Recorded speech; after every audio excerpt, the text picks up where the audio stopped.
부산 남교회 TV 구약의 맥 32번째 시간입니다. 오늘은 우리가 구약의 전체적인 시대적인 흐름들을 같이 한번 살펴보려 합니다.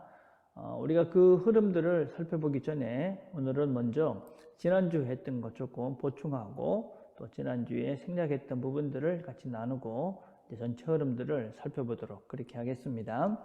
자, 우리가 지난주에 같이 생각을 해봤던 게 뭐냐면 구약과 신약의 관계에 대해서 얘기를 했습니다. 그래서 5가지 모델이 있다. 그래서 거절 모델, 그 다음에 대조 모델이 있고, 그 다음에 그리스도 증거 모델이 있고, 그 다음에 선별적 모델이 있고, 그 다음에 이제 대화 모델이 있다. 그런 얘기를 하면서 제가 이 1번 거는 잘못된 것이지만 나머지 것들은 우리가 같이 성경을 해석하는 데 있어서 종합적으로 우리가 판단을 해야 된다. 이런 얘기를 했습니다. 그중에 이제 대화 모델을 제가 설명을 하면서 어떤 얘기를 말씀을 드렸냐면 이 예수님께서 구약을 완성하러 오셨다. 그렇게 이제 말씀을 하셨다.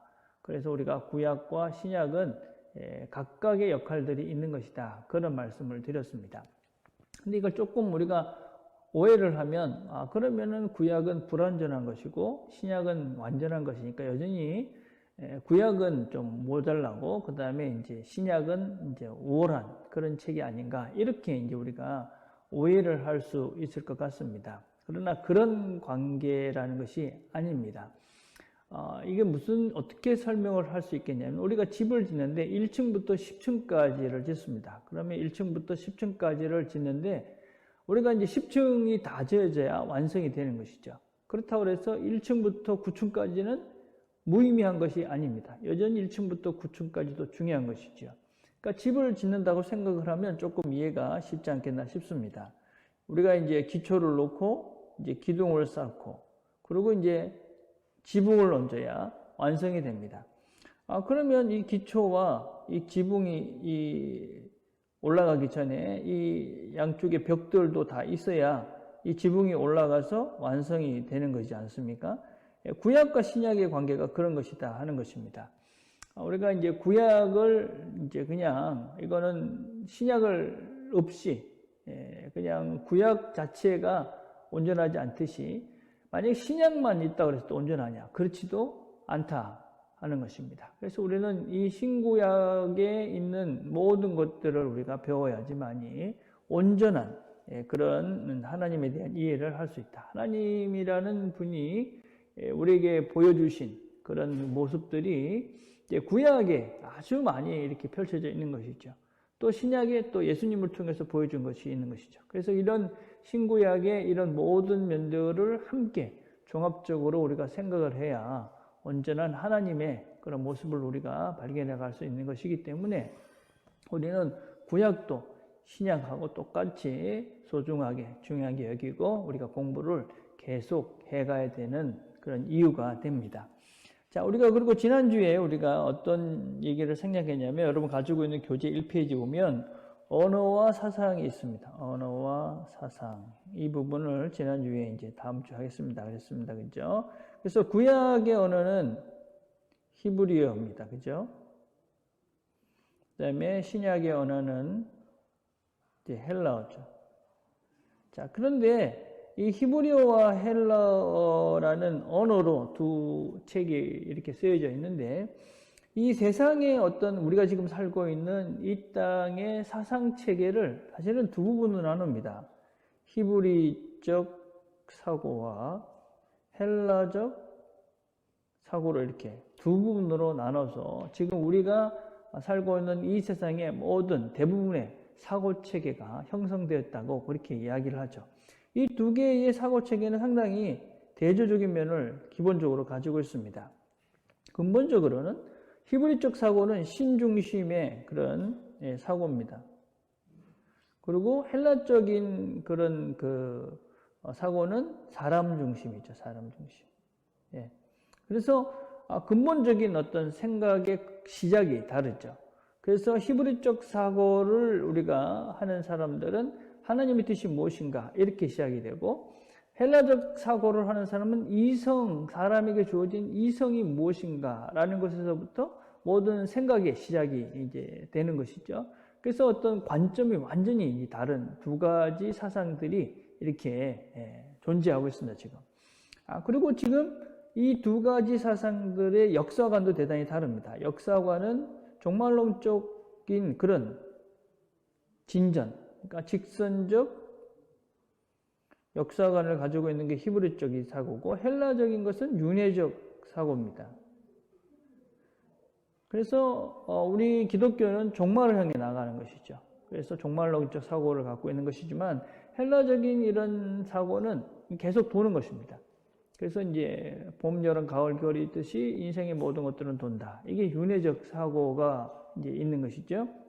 이런 근본적인 이유는 이제 히브리적인 사고를 하게 된 이런 직선적 역사관을 가지고 있는 사람들의 직업은 주로 이제 목축이었죠. 그리고 이제 윤회적인 사고를 갖고 있던 사람들의 그는 이제 농업이었기 때문에 이런 이제 사고의 근간을 이루기도 하죠. 그리고 이제 히브리적 사고를 하는 사람들은 이제 목축을 하다 보니까 모든 것들이 동적입니다. 여기는 이제 정적이죠. 예. 그래서 예를 들자면 우리가 사랑 이렇게 이야기할 때 사랑이라는 단어를 이해하는 이런 헬라적 사고와 히브리적 사고는 아주 다릅니다. 헬라적 사고에 있어서 사랑은 어떤 면에서는 가만히 있는 것이고 동사적인 것보다는 명사적인 것이죠. 그래서 좀 수동적인 것입니다. 그래서 이거는 내가 받는 쪽에 더 포커스가 많습니다. 그래서 가만히 있는데 주어지는 것이죠. 그렇지만 히브리적 사고에 있어서의 사랑은 행동하는 것입니다. 행동. 그렇기 때문에 그것은 주는 것에 더 훨씬 더 포커스가 많이 맞춰져 있습니다. 그래서 똑같은 사랑이라고 이야기할 때도 이 히브리적인 사고를 하는 사람들은 사랑, 그럼 내가 주는 것이다. 그렇지만 헬라적 사고를 하는 사람은 받는 것이다. 이렇게 생각하는 경향들이 있다 하는 것입니다. 또 시공간에 대한 생각도 대단히 다릅니다. 이 히브리적인 사고를 하는 사람들은 이 삶의 중심을 어디에 두고 사는 것이냐면 시간에 두고 삽니다. 시간. 예. 그렇지만 이제 그 헬라적 사고를 하는 사람들은 공간에 두고 있죠. 공간. 예. 그래서 이 히브리적 사고란 성경적인 개념은 시간입니다. 시간. 예. 그래서 모든 우리의 모임이나 이런 것들도 절기 이런 것들이 중요하고 또 그 시간의 흐름들 속에서 시간이 곧 생명이다라는 그런 개념이 많죠.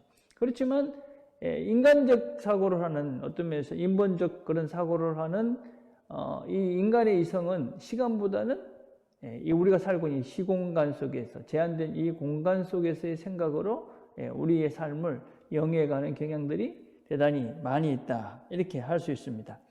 자, 그래서 이 사람들이 이렇게 이제 인간 중심의 생각을 하다 보니까 신에 대한 이미지도 아주 많이 다르죠. 그래서 신에 대한 개념이 인본주의적인 이 사람들은 신이라는 것조차도 사람이죠, 사람. 사람 형상을 가지고 있습니다.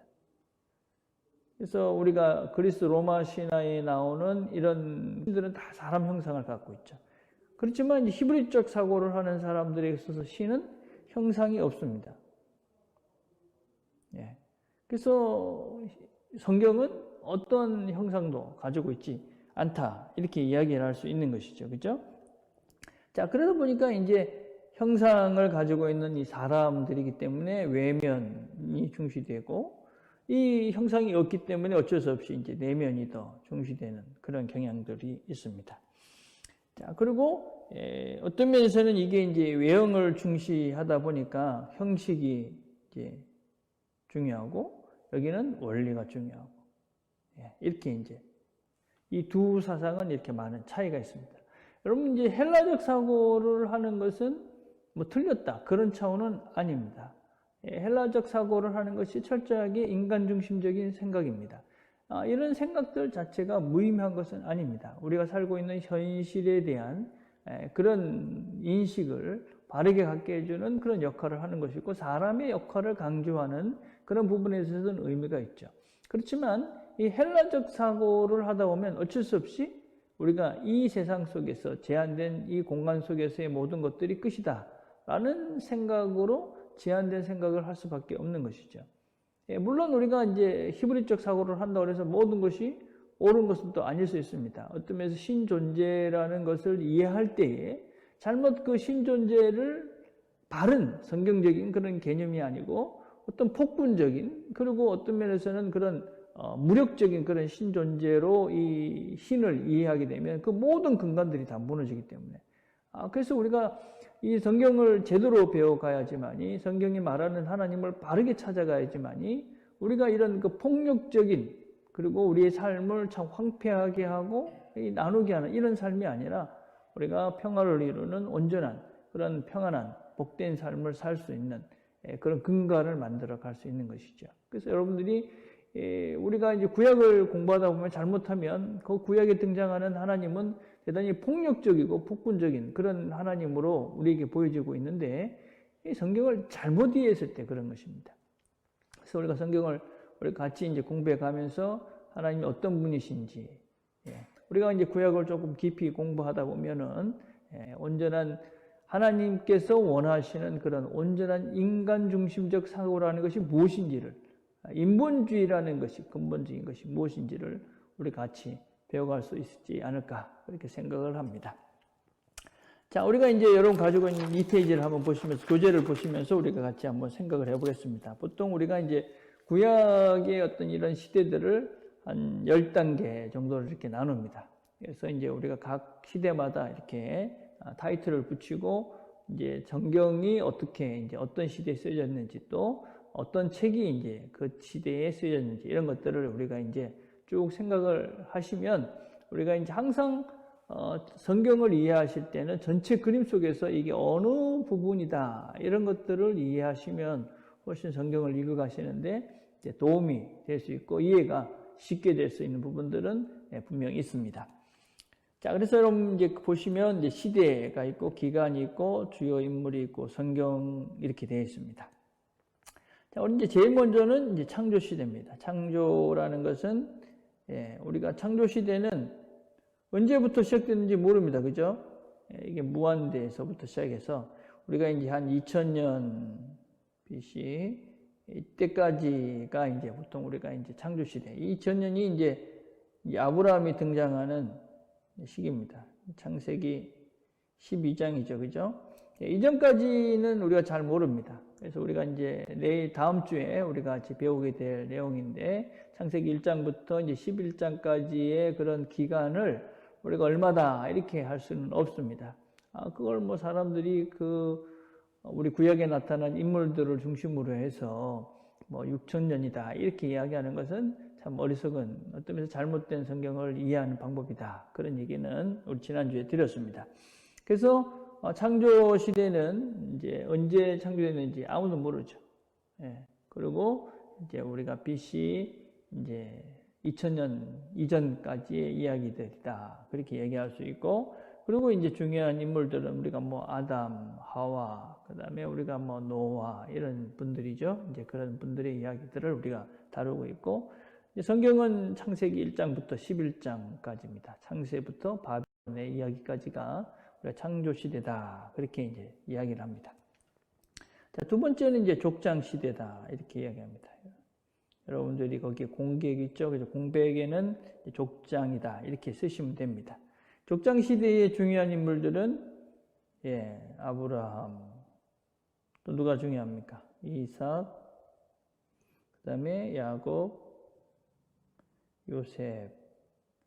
그래서 아브라함의 부르심부터 시작해서 애굽으로 이주하는 것까지의 이야기입니다. 그래서 12장부터 이제 창세기 50장까지의 이야기가 이제 족장 시대의 이야기입니다.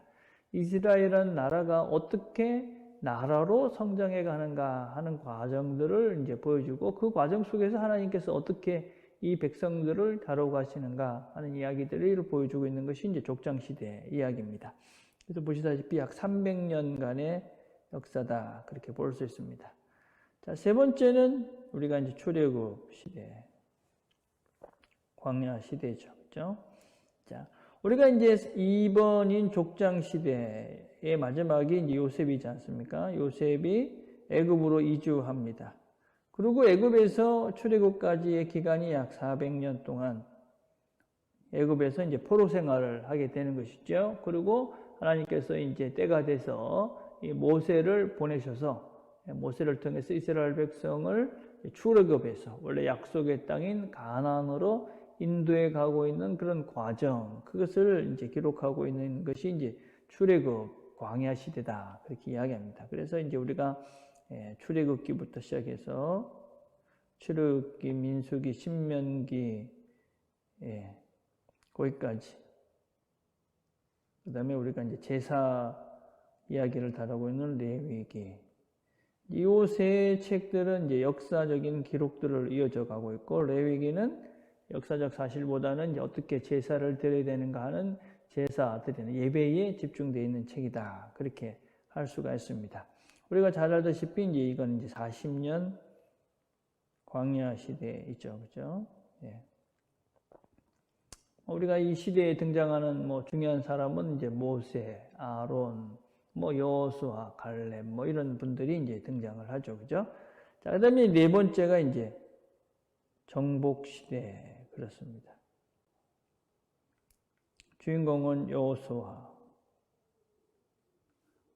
그다음에 이 정복 시대에는 우리가 이제 40년 광야 생활을 마치고 1세대가 이제 여호수아, 갈렙을 제한 모든 사람들이 이제 광야에서 죽고, 그다음에 그 광야에서 새롭게 시작했던 그 2세대가 이제 가나안 땅으로 들어가고 있는 과정, 그리고 가나안 땅에 들어가서 그 땅을 정복하고 또 그 땅을 이제 이스라엘 아닌 가나안 칠족들과 더불어서 이제 싸움을 하고 있는, 그래서 그 땅을 정복해가는 그런 과정을 기록하고 있는 것이 정복 시대. 그래서 여호수아서를 중심으로 등장하고, 그다음에 다섯 번째가 이제 사사 시대입니다. 사사 시대에 대해서는 나중에 우리가 이제 할 얘기가 좀 많이 있죠. 그래서 뭐 12명 또는 13명의 이제 사사들의 이야기다, 그렇게 이제 이야기를 하고, 여호수아서 다음에 이제 사사기가 또 이제 그 역사다라고 할 수 있습니다. 그래서 이제 정복 시대와 사사 시대가 합해져서 약 400년 정도의 기간 동안 이 일들이 일어나고 있습니다. 자, 그러고 난 다음에 이제 여섯 번째 시기가 이제 다니엘 왕국 시대입니다. 그래서 다니엘 왕국, 사사의 시대, 사무엘로 인해서 마지막 사사가 끝이 나고, 이스라엘 백성들이 우리도 다른 나라들처럼 왕을 주십시오. 그래서 왕이 세워집니다. 그래서 그 첫 번째 세워진 왕이 사울이죠, 사울. 초대왕. 그 다음에 두 번째가 다윗. 세 번째가 솔로몬. 이렇습니다. 그래서 이스라엘의 이 다니엘 왕국을 이뤘던 것은 사실은 세 왕밖에 없습니다. 그리고 기간도 그렇게 길지 않습니다. 120년 밖에 되지 않습니다. 그 사울왕이 등극한 것이 1000 BC입니다. 1050년 경이고, 다윗이 된 게 이제 1010년입니다. BC. 그 다음에 이제 솔로몬이 이제 왕이 된 것이 이제 BC 970년. 이렇게 해서 약 40년씩 그 세 왕들이 이제 왕위에 있게 되어집니다. 이 사람들의 이야기들이 이제 다니엘 왕국 시대의 이야기가 기록된 것이 이제 사무엘, 상하, 그 다음에 역대, 상하, 열왕기, 상까지의 이야기가, 열왕기 상까지의 이야기가 이제 다니엘 왕국의 이야기입니다. 자, 그러고 난 다음에 이제 우리가 잘 알다시피 솔로몬이 죽고 난 다음에 이 나라가 이제 분열되기 시작합니다. 분열 왕국.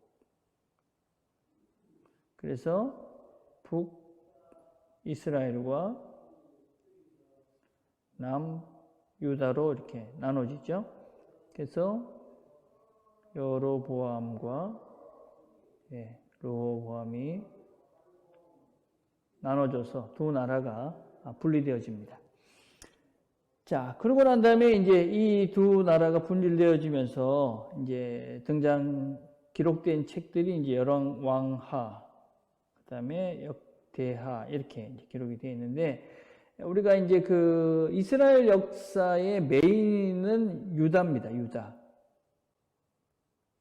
유다 족속을 통해서 이스라엘의 이제 메인 스트림이 이렇게 이어져 가죠. 그래서 이 유다를 중심으로 유다의 왕들의 이야기만 집중적으로 다루고 있는 책이 역대기입니다. 역대기 상하는 북이스라엘의 이야기가 나오지 않습니다. 중심되는 것이 유다, 그러니까 남유다의 왕들, 거기에 대해 관련된 그 이야기들만 기록하고 있는 것이 역대기 상하입니다. 그래서 역대기 상하와 열왕기 상하는 사실 겹치는 부분들이 많이 있긴 합니다.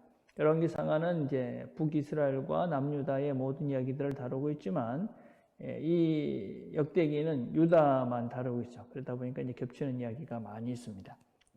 자, 여러분 이제 그 교재에 보면 참고에 보면 거기에 많은 그 선지자들이 등장합니다. 이사야, 예레미야, 호세아부터 스바냐까지. 여러분 왜 이 시대에는 이렇게 많은 그 선지자들이 등장을 했을까요? 그만큼 시대적으로 대단히 어려웠던 시대다. 말씀이 특별히 필요했던 시기가 바로 이 분열왕국. 그래서 북이스라엘과 남유다의 이런 많은 문제들 때문에 많은 말씀이 던져졌고, 그렇지만 그 말씀을 들어서도 여전히 이들은 말씀에 순종하지 않아서 결국은 멸망의 길로 가게 되어지죠. 그래서 이제 북이스라엘이 이제 아수르에 의해서 722년에 망하고, 남유다가 바벨론에 의해서 586년에 BC입니다. 전부 BC에 망하게 되어집니다. 자, 그렇게 이제 망하고 난 다음에 이들 다음 세대가 이제 여덟 번째가 포로 시대입니다. 이들이 이제 포로로 이제 잡혀가서 지내던 시기입니다. 세 번에 걸쳐서 이제 이들이 이제 바벨론에 이제 포로로 잡혀가게 되어집니다. 그리고 이제 포로로 잡혀갔던 시기에 이제 있었던 기간이 70년 이렇게 얘기를 하고, 이 포로 시대에 이제 주로 기록됐던 책이 이제 다니엘서, 그다음에 에스겔서 그렇습니다.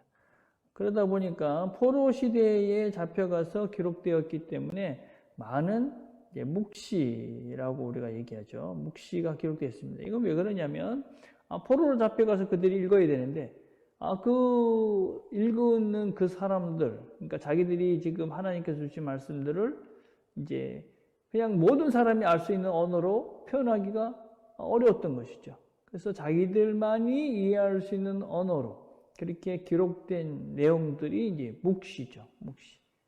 그래서 우리가 이제 이 묵시록을 이해하면서 이제 너무 그것을 뭐 이렇게 미래에 점치는 것 같은 그런 것으로 읽기보다는 사실은 그들이 이 묵시를 통해서 하나님께서 원하셨던 그 내용들을 원하셨던 것들이 무엇인가? 그 시대의 사람들은 이 묵시를 읽으면서 어떤 생각을 했을까? 뭘 깨닫기를 하나님 원하셨을까? 이렇게 이해를 해야지. 이걸 너무 예언적인, 그래서 미래적인 것으로만 해석하는 것은 문제가 있다고 볼 수 있습니다. 그런 것은 똑같은 것이 이제 계시록이죠. 계시록 같은 경우도 우리가 이제 공부를 하면서도 언급을 하겠지만, 계시록 같은 경우에도 그 당시에 이제 박해 가운데 있었고, 이들이 자기들 하나님과 자기들과의 관계에 있어서 또 하나님 주신 말씀을 그 당시 사람들이 모두가 이해할 수 있는 언어로 표현할 수는 없었던 것이죠. 그래서 그들만이 이해할 수 있는 언어로. 그래서 이제 지금 구약에 나오는 이 다니엘서와 에스겔서에 나오는 그런 내용들을 가지고 이제 계시록을 이제 기록을 해서 이 구약을 아는 사람들은 이 계시록을 이해할 수 있도록 기록된 것이 사실 계시록이다. 그래서 이제 계시록을 이해할 때 이 구약의 에스겔서와 다니엘서를 모르면서 계시록을 읽는 것은 이제 완전히 이제 엉뚱한 얘기를 할 가능성이 대단히 많은 것이죠.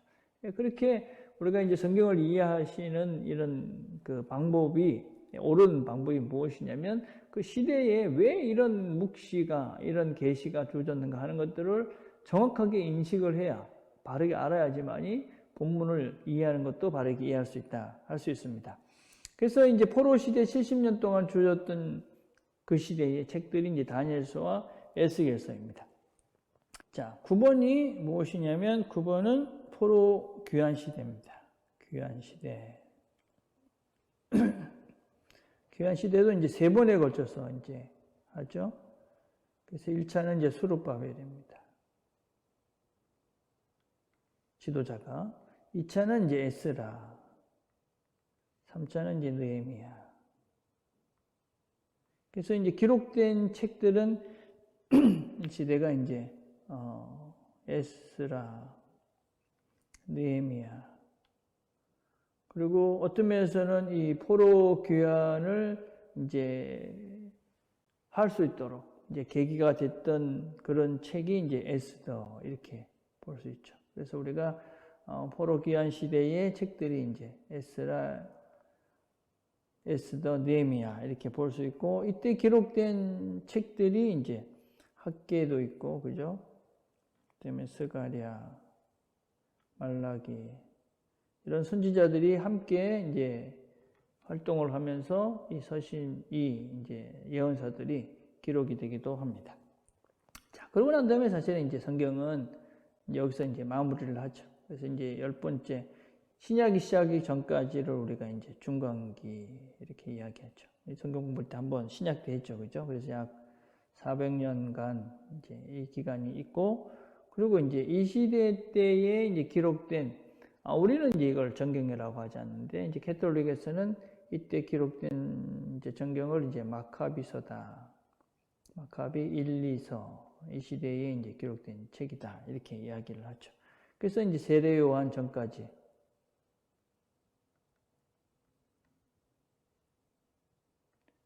이게 이제 구약의 전체적인 이야기다라고 할 수 있습니다. 그래서 우리가 신약은 사실은 100년밖에 되지 않기 때문에 어떤 면에서 좀 쉽죠. 그렇지만 이제 구약은 무한대부터 시작해서 이제 BC 이제 400년까지의 이야기니까 사실은 상당히 길고 많은 이야기가 거기에 담겨져 있습니다. 하나님께서 우리에게 주신 이제 성경의 이제 내용들 속에서 다 한꺼번에 배울 수도 없고, 이제 어떤 흐름으로 하나님께서 이 백성들을, 이스라엘 백성들을 통해서 어떻게 하나님 자신을 보여주시면서 또 우리에게 뭘 원하시는 건지, 또 우리를 어떻게 이끌어 가시는지, 이런 부분들을 우리가 이제 이 공부를 해가면서 같이 배워가도록 그렇게 하겠습니다. 기도하고 이제 마치겠습니다. 하나님 아버지 감사합니다. 오늘도 저희들이 함께 구약의 전체 흐름들을 살펴보았습니다. 하나님께서 이스라엘 백성들을 이끌어 가십니다. 그 과정 중에 여러 가지 질곡들이 있었습니다. 그러나 그 속에서도 여전히 하나님은 그들을 이끌어 가십니다.